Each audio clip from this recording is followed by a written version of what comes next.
is merciful. One can attain Radha and Krishna in Braja. So, firmly take hold of Nitai's two lotus feet. The lotus feet of Nitai are eternal truth, and his servitors are eternally liberated. Always aspire to attain the lotus feet of Nitai. Narottam is very unhappy. O Nitai, please make me happy by keeping me close to the reddish soles of your lotus feet.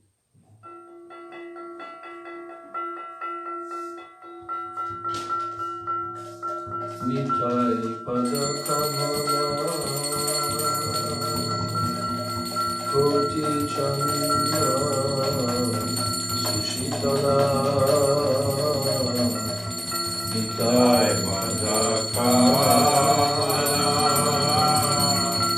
koti chandra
अज्ञानतिमिरन्दस्य ज्ञानञ्जनशलाकया चक्षुरुन्मिलितं येन तस्मै श्रीगुरवे नमः। वंशाकल्पतरुभ्यश्च कृपासिन्धुभ्येव च पतितानां पावनेभ्यो वैष्णवेभ्यो नमो नमः। नमो महावदन्नाय कृष्णप्रेमप्रदायते कृष्णाय कृष्णचैतन्यनाम्ने गौरतिसे नमः। नित्यानन्दं नमस्तुभ्यं प्रेमानन्दप्रदायने कलौ कल्मषनाशाय जानवापतये नमः। वन्दे श्रीकृष्ण चैतन्य नित्यानन्दो सहोदितो गौदौदये पुष्पवन्तो चित्रो शम्दो तमोन्दो पञ्चतत्त्वात्मकं कृष्णं भक्तरूपस्वरूपकं भक्तवतारं भक्ताख्यं नमामि भक्तशक्तिकम्।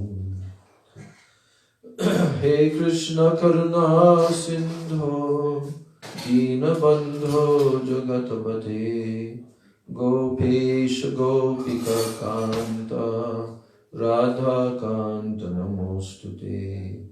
तप्त कांचन गौरांगी राधे वृंदावनेश्वरी वृषभानुसुते देवी प्रणमामि हरिप्रिये। जयतं श्रुतोपङ्गोर्मम मन्दमतेर्गति मत्सर्वस्वपदाम्बोजो राधा मदनमोहनो दिव्याद्वृन्दारण्यकल्पद्रुमः श्रीमद्रत्नगार सिंहासनस्थो श्रीमद् राधा श्रील गोविंद देवो प्रेष्ठादिभ्यो सेव्यमानो स्मरामि। श्रीमन्द्रासरसारम्भी वंशीवता ततस्थितः कर्षणवेणुसुनैर्गोपीर्गोपीनाथ श्रीयेस्तु नः। भक्त्या विहीनपराधलक्षै क्षिप्तश्च कामादितरङ्गमध्ये कृपामयि त्वं शरणं प्रपन्ना वृन्दे नमस्ते चरणारविन्दं। वृन्दाय तुलसीदेवाय प्रियाय केशवस्य च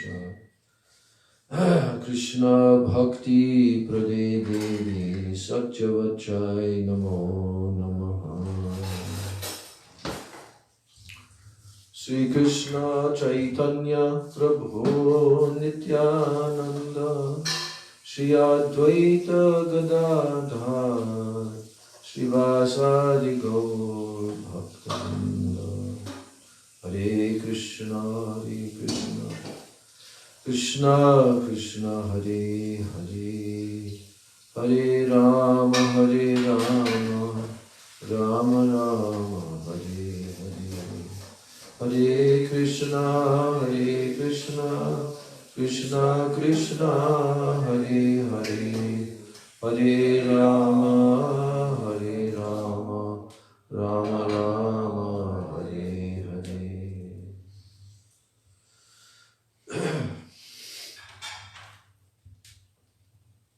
So first of all, I'm offering my unlimited Dandavat pranams and my Shraddha Pushpanjali at the divine lotus feet of my most beloved worshipable Gurudev Nitya Lila Pravishtanam Vishnupad Paramahansa Sri Srila A.C. Bhakti Vedanta Swami Maharaj Srila Prabhupada, who gave Sri Chaitanya Charitamrita to the whole world. Then I'm offering my same Dandavat pranams and Shraddha Pushpanjali at the most worshipable divine lotus feet of my beloved Siksha Gurudevs, Nityalila Pravishtom Vishnupad, Paramahansa Asto Tarasata, Sri Srila Bhakti Rakshak Sridhar Goswami Maharaj. And Nityalila Pravishta, Paramahansa Asto Tarasata, Sri Srila Bhakti Vedanta Narayan Goswami Maharaj, who have taught the whole world how to swim in the ocean of Gaur Prem.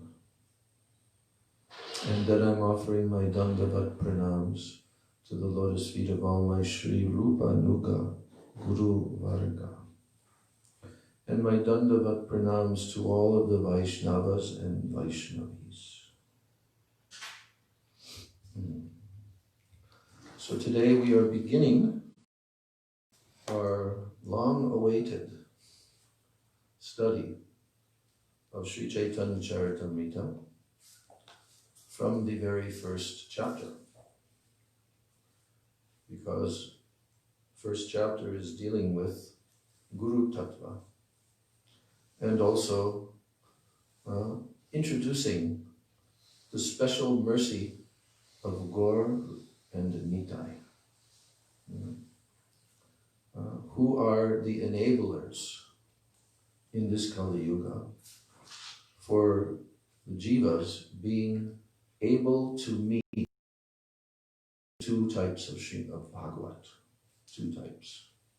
It is told in this chapter to meet the two types of Bhagavatas. So, this is a very vast topic, Guru Tattva, because actually Guru Tattva links to all.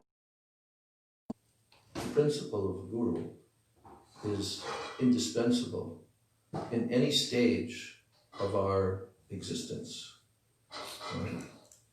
In any stage, even in the perfected stage of our existence, the Guru Tattva principle is supreme.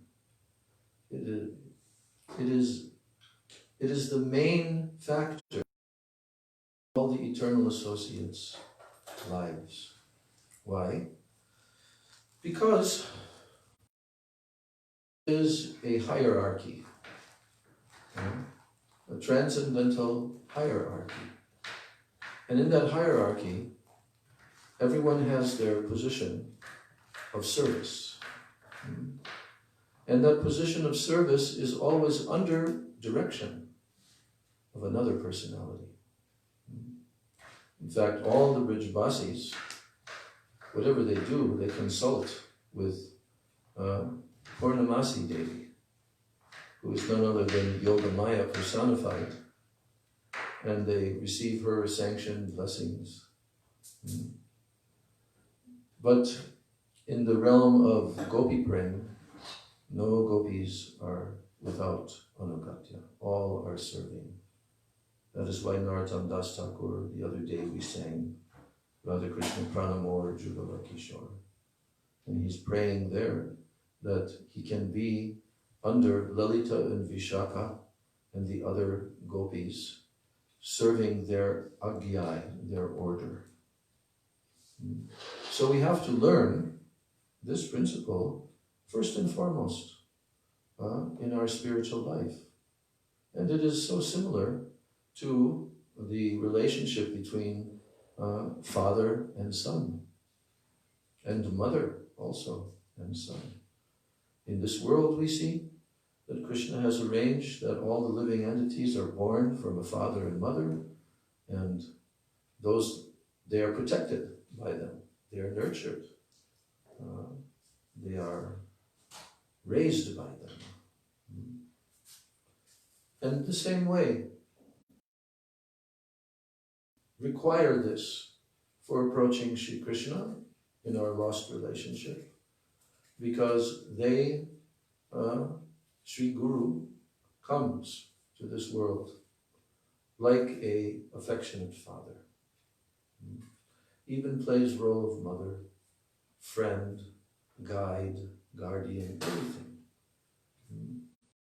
So that relationship really has to take the foremost position in our life if we truly wish to move forward and advance on the path of our eternal relationship, Atma Bhakti, the very bhakti of our soul towards Krishna.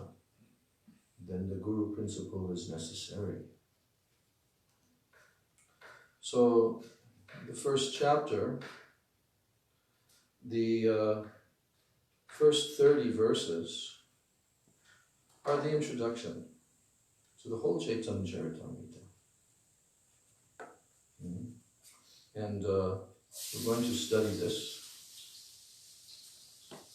First of all, the summary given by Srila Prabhupada is a very wonderful summary. And it's also his own Pushpanjali and Mangalacharana. There is also preface and introduction, but his summary of this first chapter. So Srila Prabhupada begins by saying that Sri Chaitanya Mahaprabhu is none other than the combined form of Sri Radha and Krishna. He is the life of those devotees who strictly follow in the footsteps of Srila Rupa Goswami. Srila Rupa Goswami and Srila Sanatana Goswami are the two principal followers of Sri Swarup Damodar Goswami, who acted as the servitor of Lord Sri Chaitanya Mahaprabhu, who was known as Vishwambar in his early life. A direct disciple of Srila Rupa Goswami was Srila Raghunath Das Goswami. And the author of Sri Chaitanya Charitamrita, Srila Krishnadas Kaviraj Goswami, he stands as the direct disciple of Srila Rupa Goswami and Srila Raghunath Das Goswami.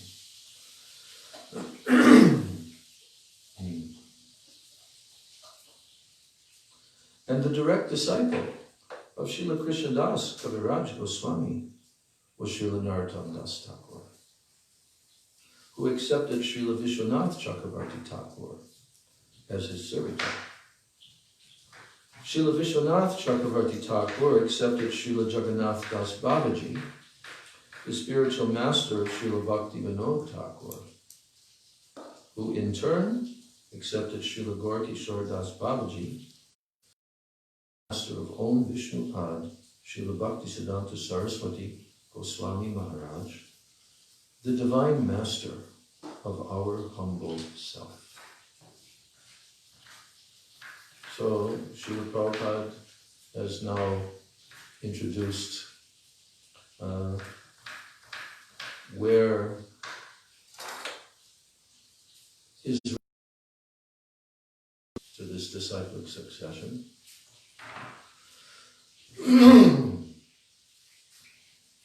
That this Guru Parampara, Bhagavat Parampara, is called Bhagavat Parampara. And the Bhagavat Parampara is not only a Diksha succession, but it is a combination of Diksha and Siksha succession, but it is not even exactly that. Because sometimes there are gaps of a long period of time, like here is being told, because what Srila Prabhupada, our Prabhupada, is describing is what his Guru Maharaj wrote when he composed the Guru Parampara song in Bengali.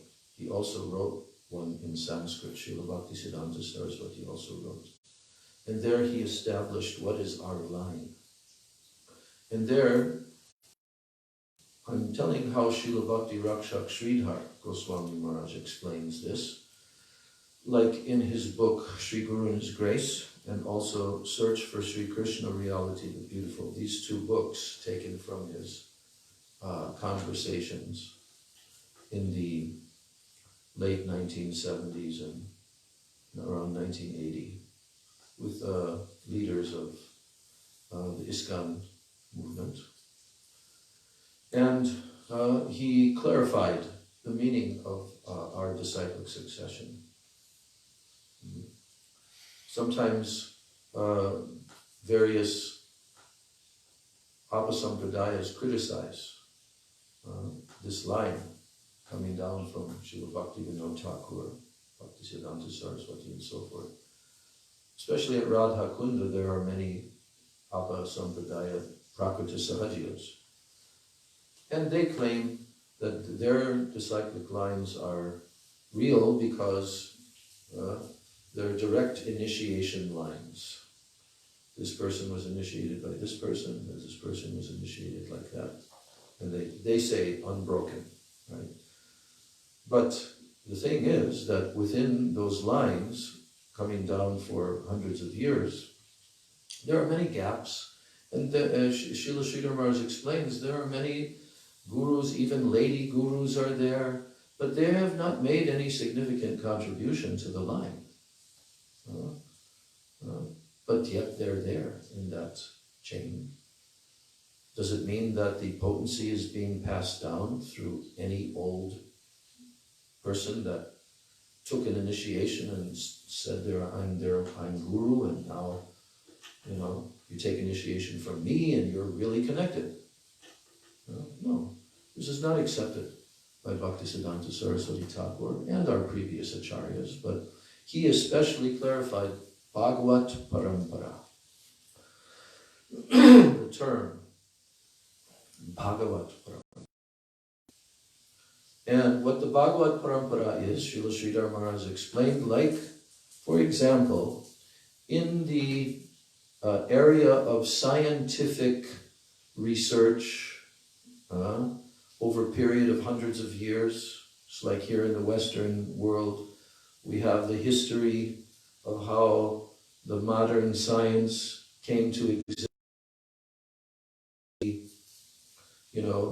development of various scientific theories and proving these theories and research and so forth, like this. And there are many hundreds and thousands of different persons who pursued this line. They tried to develop the whole system of modern scientific research. So there are some prominent names that pretty much anybody knows if you mention their names, like Albert Einstein, right? And who else? Newton. Yes, Newton. Isaac Newton, you see? So what Srila Sridhar Maharaj explained was that in the line of scientific, development of their knowledge and their conceptions over a long period of time, so there are some personalities who made a very significant and very prominent contribution to the whole line of thought. So in that way, that scientific knowledge, although there's many hundreds of persons contributing here, there, right? But when you mention how this knowledge came down, many of those persons are eliminated. And you have the prominent persons, you see.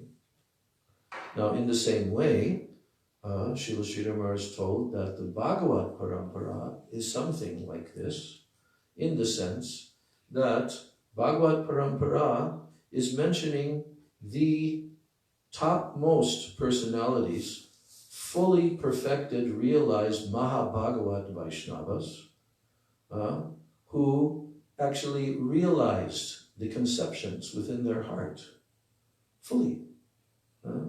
And they are the guardians and the protectors of these conceptions that are being passed down from Sri Chaitanya Mahaprabhu. So like in this case, Srila Sridhar Maharaj clarified, here it's saying that Srila Vishwanath Chakravarti Thakur, first it says, Narottam Das Thakur, who was the direct disciple of Srila Krishnadas Kaviraj. They are living at the same time. So he had direct discipleship by Siksha, Krishnadas Kaviraj Goswami. And he, that Narottam Das Thakur, accepted Srila Vishwanath Chakravarti Thakur as his servitor.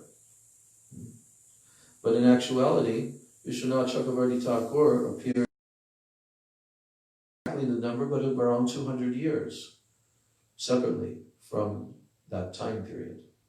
Okay, so that was like in the 1500s.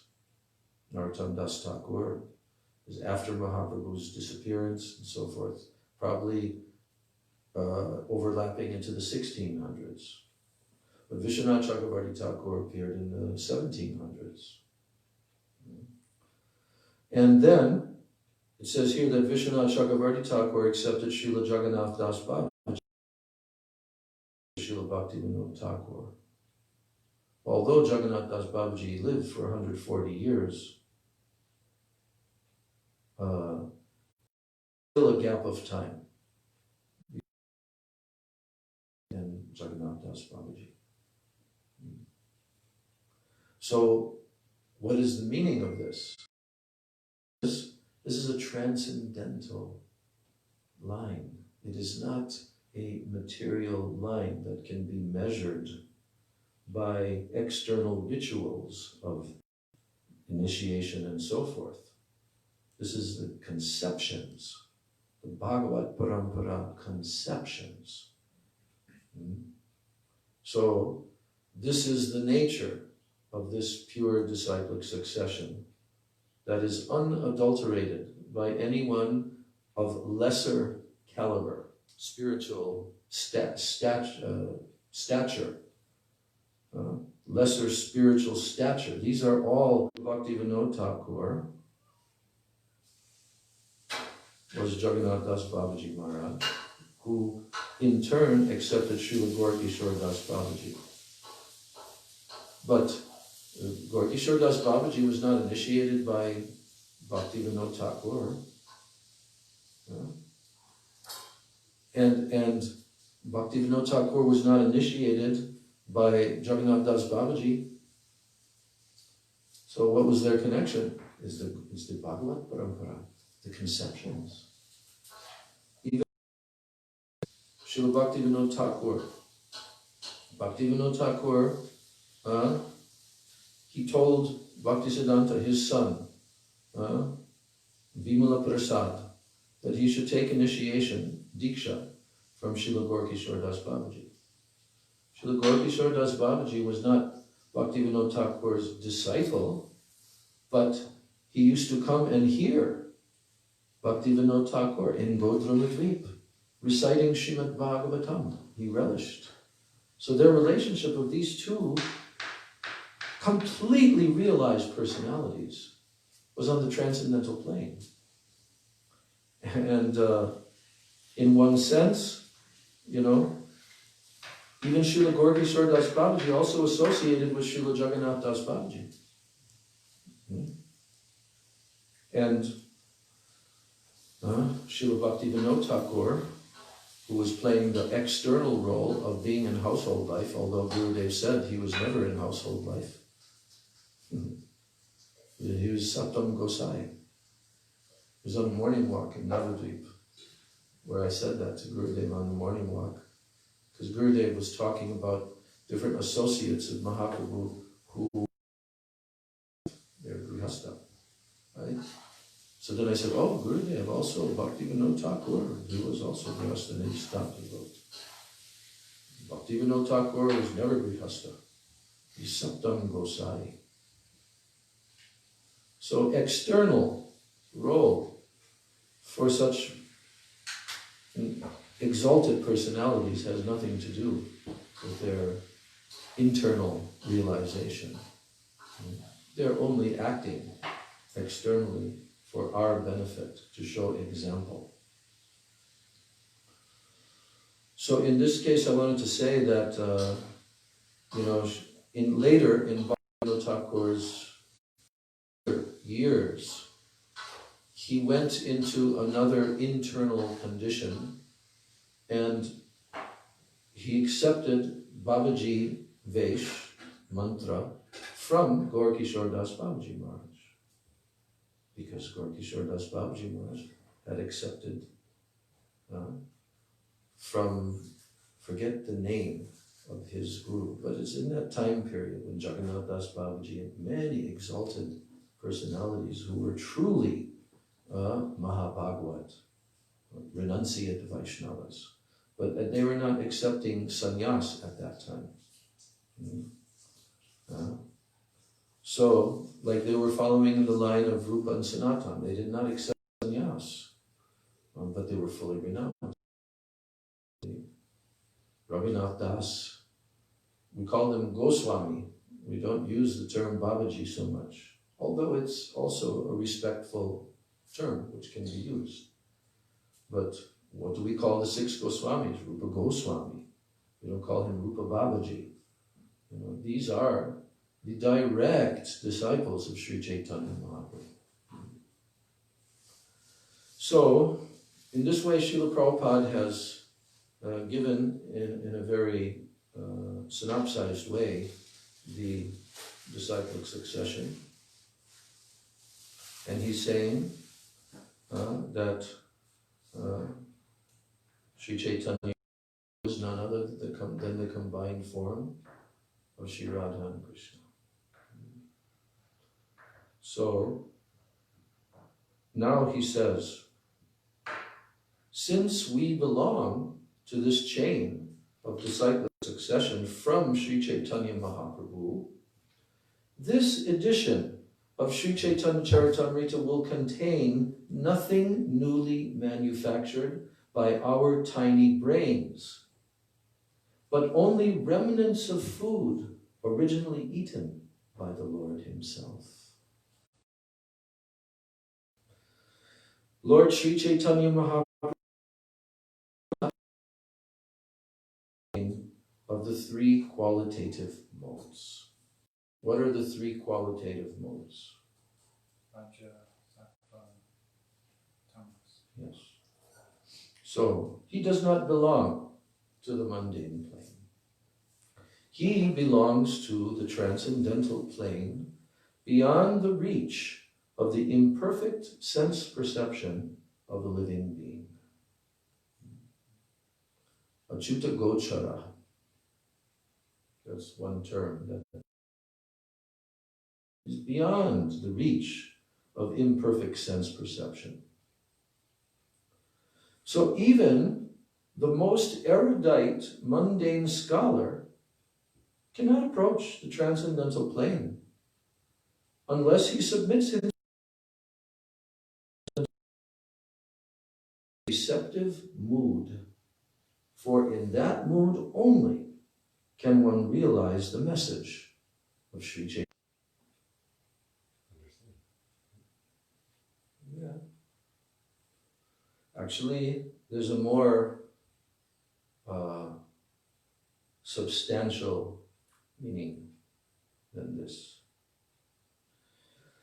Prabhupada says will not be manufactured by him, so our brains cannot manufacture the truth. They have to be empty receptacles to receive it as it is from those who actually have it. Right. Received. And that reception comes through oral. And he also made this point in that connection, that even if a person is the most erudite himself, this submission, sharanagati, surrender, tadvidhi pranipat, full submission. And what must he submit himself to? The transcendental sound. The transcendental sound, which is coming down in this disciplic succession. And what is the mood in which he must submit himself to this transcendental sound? He says here, receptive mood. Receptive. without being received. It cannot happen.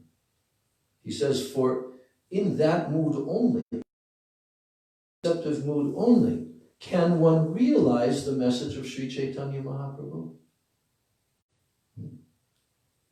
So this is the qualification, not IQ, intelligence quotient that has been made up by mundane persons to measure your intelligence in a submissive mood.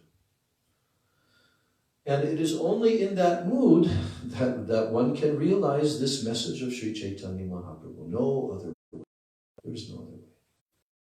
Many mundane scholars in Bengal. This is a Bengali, very famous, Sri Chaitanya Charitamrita. It's a very great masterpiece literature that is very well known in all different universities in Bengal and even in other parts of India, but particularly because it's written in the Bengali language, it is known. And there are many, many scholars and professors and so forth. They may read Chaitanya Charitamrita, but they cannot realize the message of Sri Chaitanya Mahaprabhu just by that external study. So, now he's saying, what will be it has nothing to do with the experimental thoughts created by the speculative habits of inert minds. Very good sentence. Let's break it. What will be here and therefore as experimental thoughts created by the speculative habits of inert minds. What is it? What is inert? Inert means inactive. And so an inert mind would be someone who's actually inactive, just and not really thinking, but it is telling that this message here, what is described in this Chaitanya Charitamrita, it has nothing to do with experimental thoughts created by speculative habits of inert minds. So an inert mind can only speculate for the entire time that we're in a conditioned state. But yet, it's inert matter. It's inert matter. If anyone studies the creative principles and the creative process, which is clearly described in Srimad Bhagavatam, will understand how everything that has manifested the 24, or sometimes it's 26 different elements within this material world, Sankhya philosophy, and through sound vibration, then the material elements, the 8 material elements, come one after the other. They come one after the other.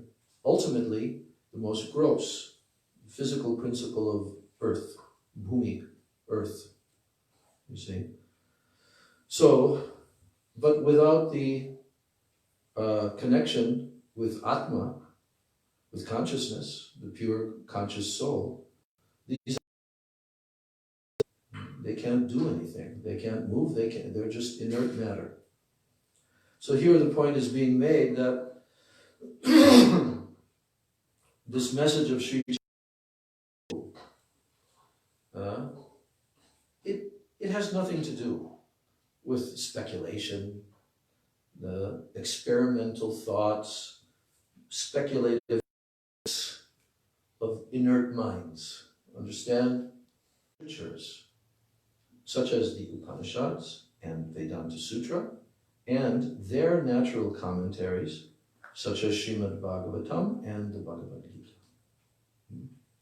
So any deviation from the line, it will bewilder the reader's understanding of this mystery of Sri Chaitanya Charitamrita. Because this is like PhD level. no, Bhagavad Gita is introductory level. Yeah. This is the basis. Without Bhagavad Gita, the philosophical principles of all the Vedic Upanishads, particularly the philosophical conceptions of the Vedas, Shri Krishna, for the Kali Yuga, has given this message of the Bhagavad Gita to give exposure to all the essential philosophical principles that are given throughout the Upanishads. That's why he's saying here, Srila Prabhupada is saying that this Chaitanya Charitamrita is a postgraduate study of a person who has realized all the Vedic literatures such as Upanishads and Vedanta Sutra, as well as their natural commentaries such as Srimad Bhagavatam and Bhagavad Gita.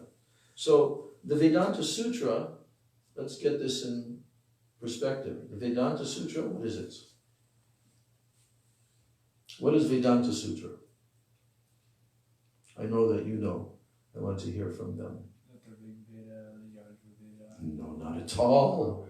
Not at all. You better know this now. The Vedanta, written by Vyasadeva, is the second last literature that he wrote. On Guru Purnima Day, we discussed this, that he had written all the Vedas, the four Vedas. He had written the Upanishads, he had written the Puranas, Mahabharata, and within Mahabharata, Bhagavad Gita is there, and he had written to summarize all of the philosophical principles of the Vedas. Not just all histories and this, no, the philosophical principles of all the Vedas. He wrote what is called the Vedanta Sutra. So the word Veda means knowledge. And so there are four Vedas, and then there are so many different Upanishads and so forth. But what Vyasadeva did was he summarized all of the philosophical conceptions of all the Vedas and Upanishads into one literature with 550 approximate short verses.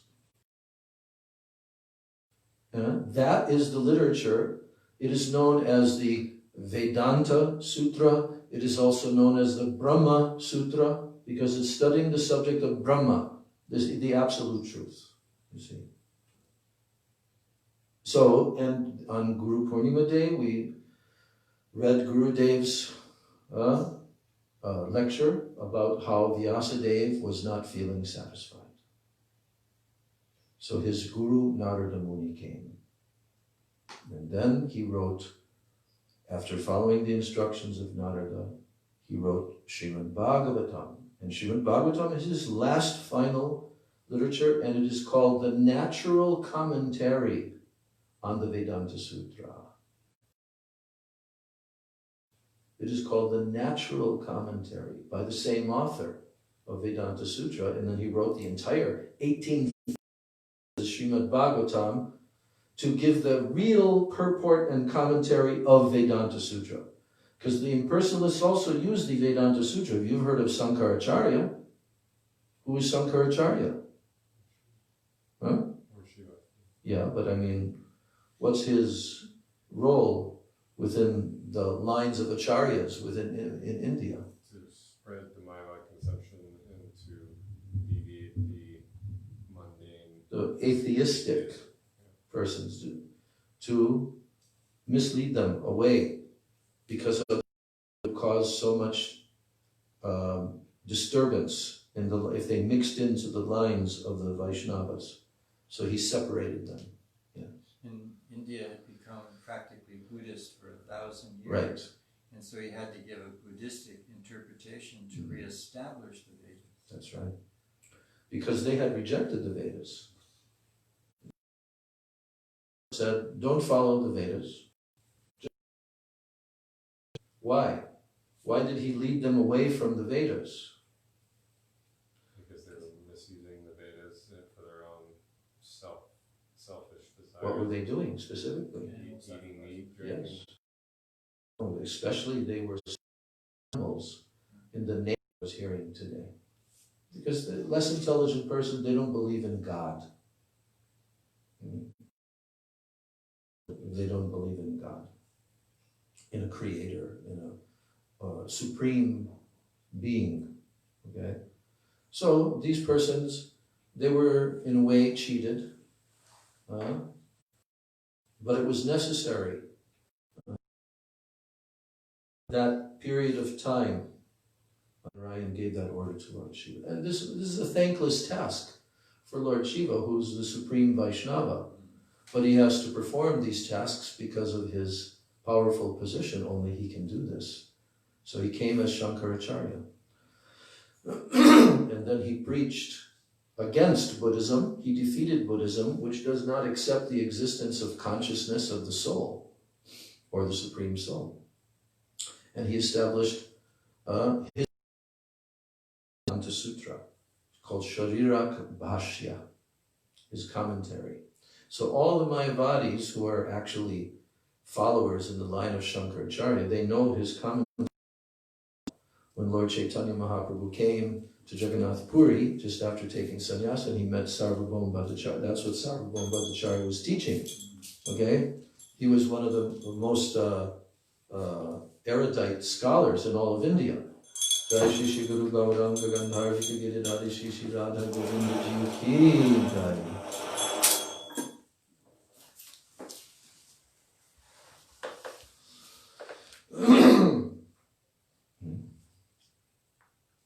And then Mahaprabhu defeated him completely.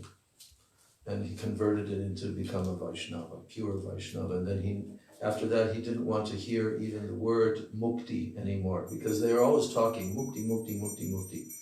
Liberation, liberation, right? But there's no bhakti there.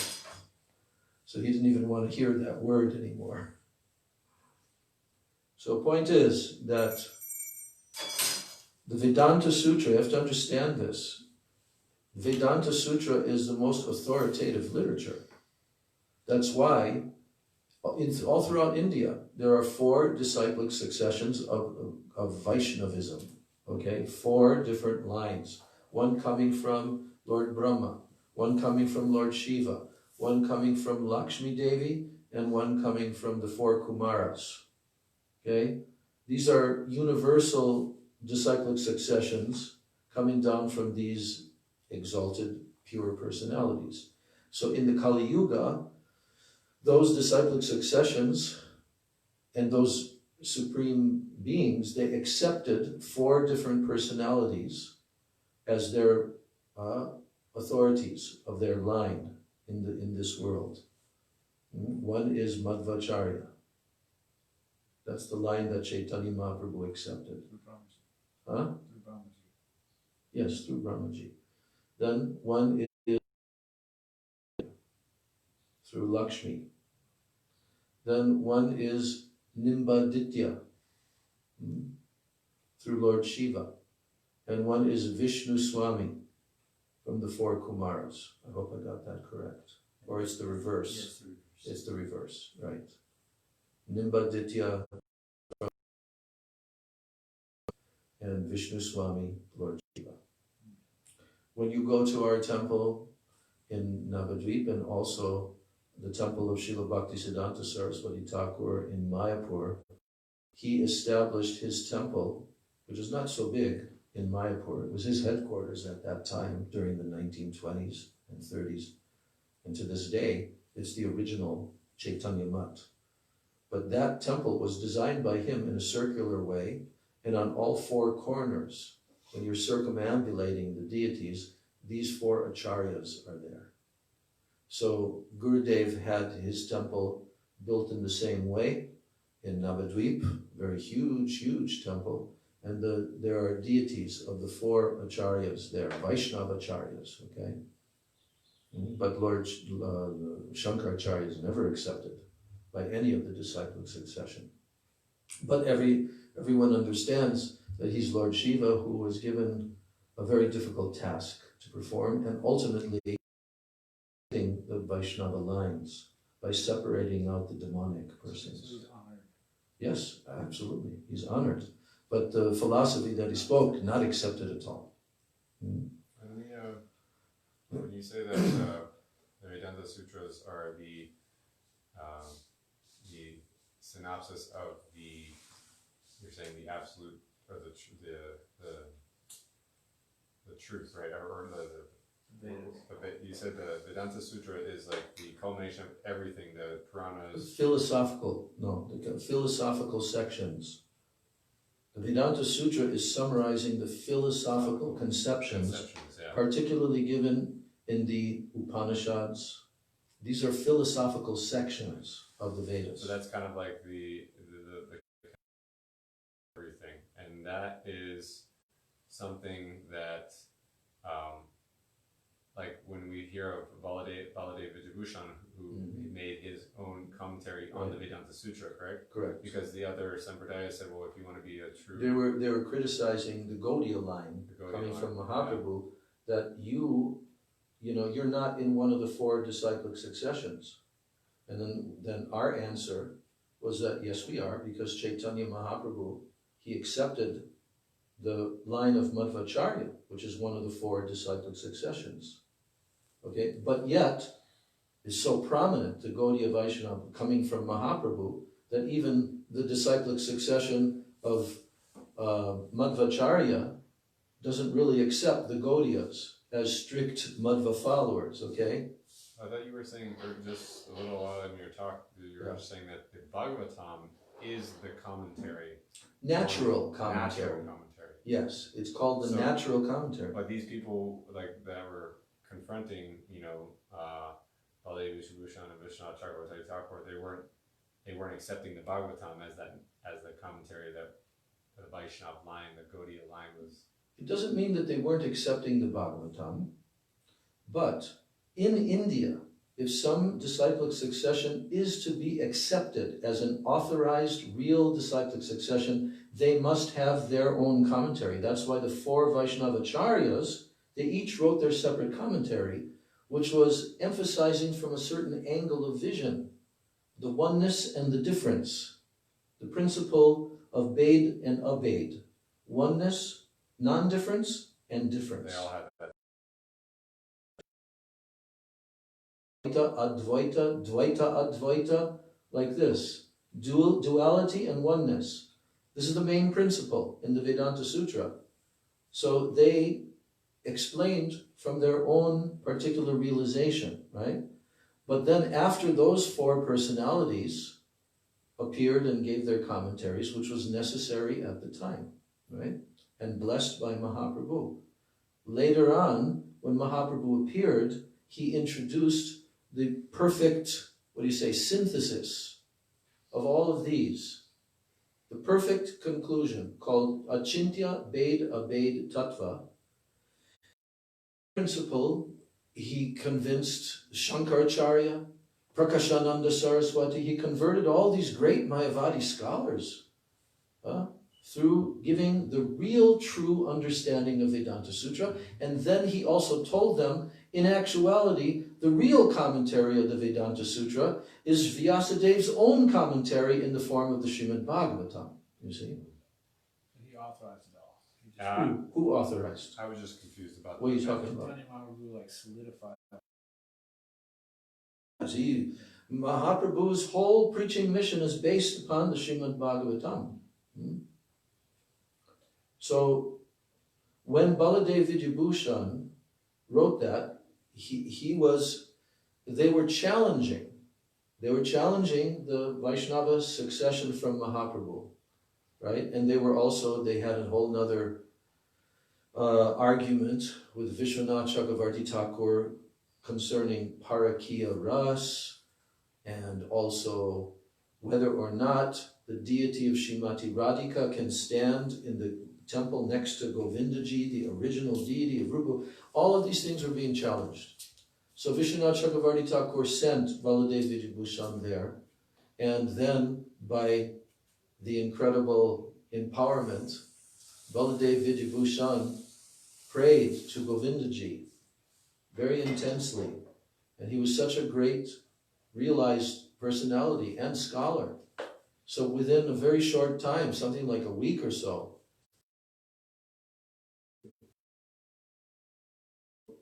the Govinda Bhashya commentary, and actually spoken by Govinda. So he admitted that the deity of Govinda had inspired all of this. And that commentary is what is studied today in our line. If we study Vedanta Sutra in the line of Srila Saraswati, because that commentary was the time when Chaitanya Mahaprabhu spoke to Sarvabhauma Bhattacharya and then manifested this Govinda Bhashya commentary that became manifested at that time. So this is the history of how these commentaries came to be. But overall, the entire Srimad Bhagavatam is the actual most authorized and the natural commentary. Why natural?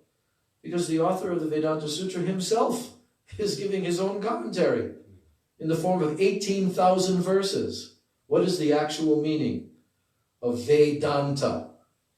Vedanta means the end of all knowledge. So Srimad Bhagavatam is that, you see. And Srimad Bhagavatam is describing Brahma Jigyasa, how to inquire about the absolute truth. So that's why the Srimad Bhagavatam begins with the verse, first of all, Om Namo Bhagavate Vasudevaya, then Janmadyasya Yataha. Because that's the verse that is the beginning of the Vedanta Sutra also. Janmadyasya Yataha. From whom this universe has come, by whom it is maintained, in the end, by whom it is destroyed. What is that? Brahma Jigyasa, to inquire. To inquire. This is the purpose of our human form of life, about that absolute truth, to inquire. So, that's why Vedanta is very highly respected in India. And all throughout the world, anyone that has some familiarity with Vedic philosophical conceptions, they will have some understanding of Vedanta, okay? But when Mahaprabhu appeared, he made it very clear that the Srimad Bhagavatam is the ultimate scripture. It is the ultimate authority, the ultimate praman, evidence, okay? So what Srila Prabhupada is explaining here in this last sentence of this paragraph, he says, any deviation from that line will bewilder the reader's understanding of the mystery of Sri Chaitanya Charitamrita, which is a transcendental literature meant for the postgraduate study of one who has realized all the Vedic literatures, such as the Upanishads and the Vedanta Sutra, and their natural commentaries, such as Srimad Bhagavatam and the Bhagavad Gita. So the natural commentaries of the Vedic literatures, Upanishads and Vedanta Sutra, are Srimad Bhagavatam and the Bhagavad Gita. Srimad Bhagavatam is written by Vyasadeva, an incarnation of Krishna, and Bhagavad Gita is spoken by the Supreme Lord himself, in which he summarized. This is why, if someone doesn't study the Vedanta Sutra, but they study the Bhagavad Gita, they will get the whole gist, philosophical gist of all the philosophical conceptions, because Krishna condensed everything. And there's even a song written by Shankaracharya glorifying Sri Krishna as the transcendental cowherd who is milking the cow of the Vedic knowledge. And the calf is Arjuna. You see? So, like this. So to finish this this short summary of the first chapter of Chaitanya Charitamrita, it is very good we're having this discussion. Very thorough. So he says that this edition of Sri Chaitanya Charitamrita is presented for the study of sincere scholars who are really seeking the absolute truth. It is not the arrogant scholarship of a mental speculator, but it is a sincere effort to serve the order of a superior authority whose service is the life and soul of this humble effort. So what is Prabhupada saying about himself? He's saying this servant is trying to serve these superior authorities, to serve their order. And their order is the life and the soul of this humble effort of ours to present the Chaitanya Charitamrita. And he says, it does not deviate, this version of Chaitanya Charitamrita does not deviate even slightly from the revealed scriptures. And therefore, anyone who follows in the disciplic line will be able to realize the essence of this book simply by the method of oral reception. Yeah? So that's the key, right? That's the key. Proper oral reception from the proper source. Then all realization will come.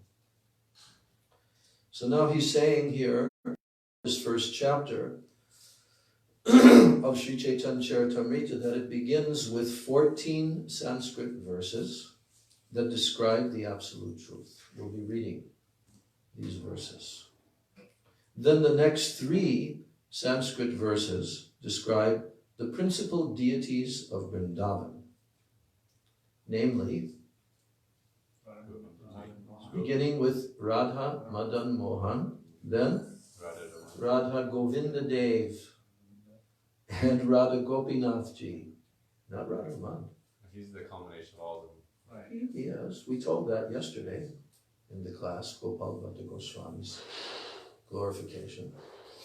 But these are the 3 principal deities. You'll see how Krishnadas Kaviraj tells that these 3 deities of Vrindavan are the very life and soul of all the Gaudiya Vaishnavas.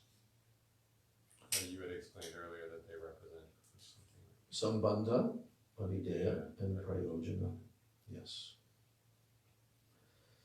Then he says the first of the 14 verses is a symbolic representation of the supreme truth. And the entire first chapter is in actuality devoted to this single verse, which describes Lord Chaitanya in his 6 different transcendental expansions. Read that verse. Bande Gurun Isha Bhaktan Isham Ishavatarakan Tat Prakashamscha Tat Shakti Krishna Chaitanya Samgyakam. That's the first shloka composed by Krishnadas Kaviraj Goswami, and it's describing 6 aspects of the absolute truth. So therefore he says, this is a symbolic representation of the supreme truth, and the whole first chapter is in actuality devoted to this single verse, which describes Lord Chaitanya in his 6 different transcendental expansions. So this will be very, very valuable information, especially for those who have not properly read and studied this. So then he's explaining here about this first chapter, and amongst these 6 manifestations, that the first manifestation described is the spiritual master. The words Bande Gurun are the first 2 words of this scripture. Bande Gurun. Just like we have our verse also composed by Krishnadas Kaviraj Goswami. Bande Ham Shri Gurun. Bande Ham Shri Guru. Shri Juta Padakamalam Shri Gurun Vaishnavamscha. Shri Gurun means plural, not singular. So the first manifestation described in this first chapter that we're going to be studying is the spiritual master, the principle of Guru, who appears in 2 plenary parts, called the initiating spiritual master, Diksha Guru, and the instructing spiritual master, Siksha Guru.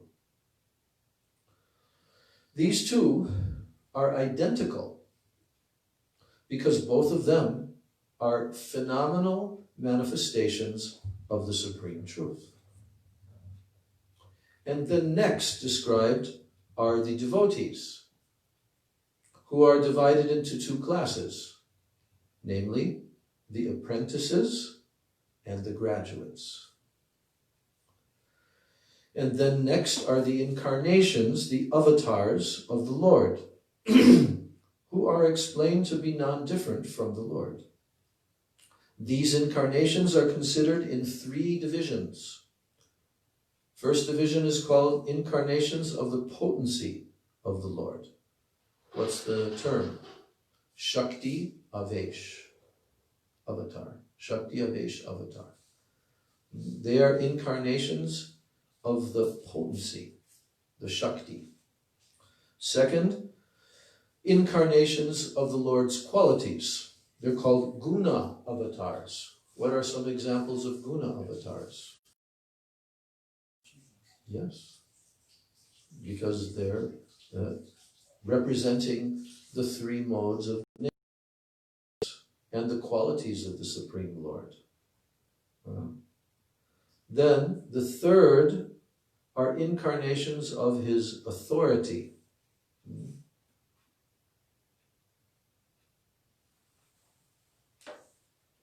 In this connection, Lord Sri Krishna's direct manifestations and his manifestations for transcendental pastimes, they are discussed.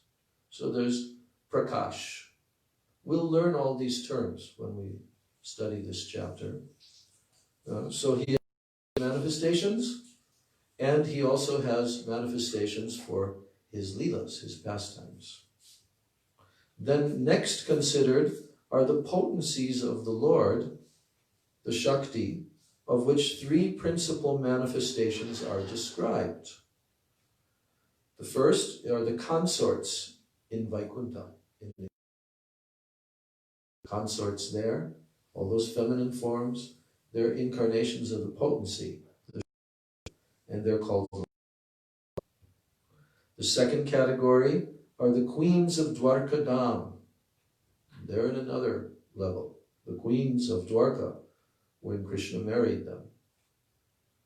And the third, and the highest of all, are the damsels of Brajadham, the gopis.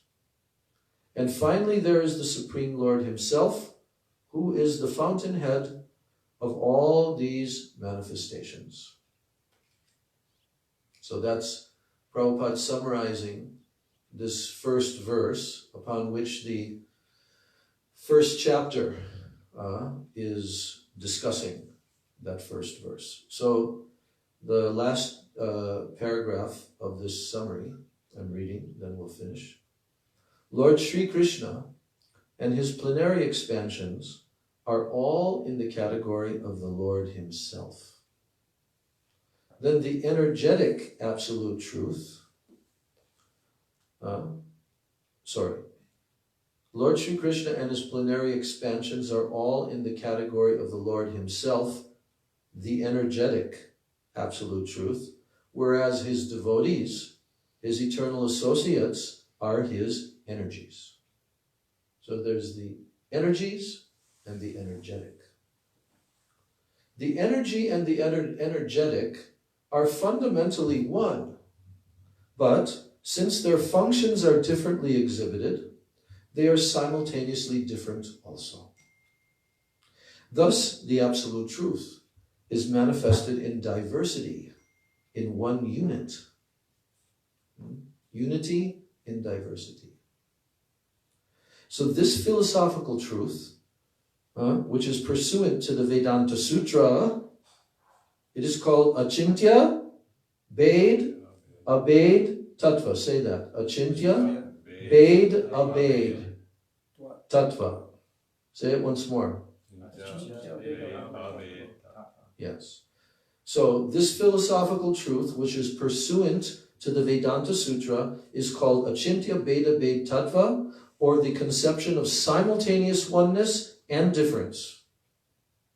So in the latter portion of this chapter, then the transcendental position of Sri Chaitanya Mahaprabhu and that of Sri Nityananda Prabhu are described with reference to above theistic facts.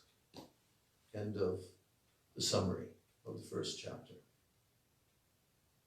Oh, this was very exacting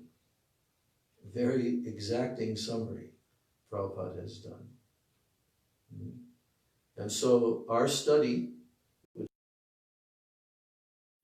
of this Chaitanya Charitamrita will begin. It's already begun today. And we're going to continue this.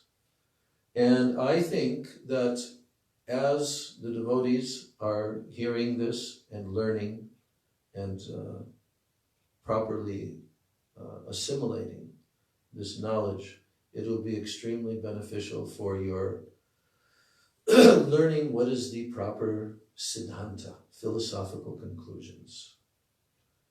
Because this is not a speculative movement. This is based upon authority. And unless you know the authority and what they say, you cannot be a preacher and a representative of this movement of Lord Chaitanya. So we are all students. This is the point. Srila Bhakti Rakshak Sridhar Maharaj is one of the things, as I was coming to him and associating with him through his Vani while he was still on the planet, this was one point that he made in such a wonderful way. He said that actually, because he was also talking about, the ISKCON leaders and ISKCON leadership and this and that. And then he said, and he included himself, he says, actually, we are all students. We are all students. Never polished professors, always student. And he said, and we will be students forever. Never finished. We will always be students forever. And he says, and we are very fortunate that we will be students forever. And the fact of the matter is that even the Supreme Lord himself admits that he is also a student. You see, this is the most paradoxical, impossible thing to understand from a philosophical point of view, but from the position of rasa vichar, rasa vichar means a consideration of transcendental ecstatic moods of rasa. Is perfectly harmonious. Yes, Krishna is also a student. The only one who's not a student. Yeah. Krishna is also guru. She's also Krishna's guru. And yes, and in the Rasa Tattva, she also has her gurus amongst the Ashtasakis. Yeah, this is the whole point. If Krishna himself, then what to speak of Srimati Radhika? Radhika is manifested from Krishna. So this is one thing that's very important, because in our Sangha, there has actually been an unsavory misconception that has developed in very, very neophyte devotees, because these devotees, many have not at all studied Bhagavad Gita, Srimad Bhagavatam, but they've heard various things from Srila Gurudev on very high levels about Srimati Radhika and so forth. But what they do is because they mix their mundane ideology into this transcendental conception, and they try to say that Srimati Radhika is superior to Krishna, because from the viewpoint of rasa, there is a superiority. But is that true in the ultimate tattva? Never, never. This is kind of like a mundane feminist attempt to bring down the highest truth to their mundane, they're full of lust, you see? It has nothing to do with that. So, we must understand that in Tattva Siddhanta, Krishna is the supreme absolute truth. Everything comes from him. Everything is subordinate to him. Everyone is his servant, and he's everyone's master. But in Braj, he becomes subordinate to his devotees and to the gopis, and especially to Srimati Radhika. But never misunderstand this. And I'm telling you, you can talk with Gaur Sundar especially. He's very heavy on this topic, okay? But these principles have to be properly put in their place and understood in disciplic succession, not by speculation, okay? This is how a whole this is how it happens, even after Mahaprabhu. How one apasampradaya, one deviation, then another deviation, then another, and just goes on and on and on. So it's also gone on in our Sangha, okay? And then persons also going into other Sanghas from this Sangha, and also Prakriti Sahajiism, so many things. Because they don't have proper guidance. And they become materially proud and arrogant. And then they start to concoct their own systems of worshiping Krishna. Oh, I can go on this topic for like a couple of hours. I've experienced it with Srila Gurudev, personally traveling with him around the world, and how he had to rein in all these misconceptions, okay? So this will give you very firm, proper Siddhantic knowledge by studying this Chaitanya Charitamrita, Prabhupada's commentary, and especially of understanding what Gurudev came to give. That's why when he first came to the West, he read from this, Chaitanya Charitamrita, from the first chapter, because he had to explain what is the Siddhanta, and why did Chaitanya Mahaprabhu come? Who is Chaitanya Mahaprabhu? What are his reasons for descending? All of this is the most essential topic if you want to understand the higher truths. You have to understand this. Like Gurudev said, the fourth chapter particularly, describing Radha and Krishna, the fourth chapter of this Adi Leela. He said, if you don't understand that chapter, you won't understand the whole Chaitanya Charitamrita. Yes.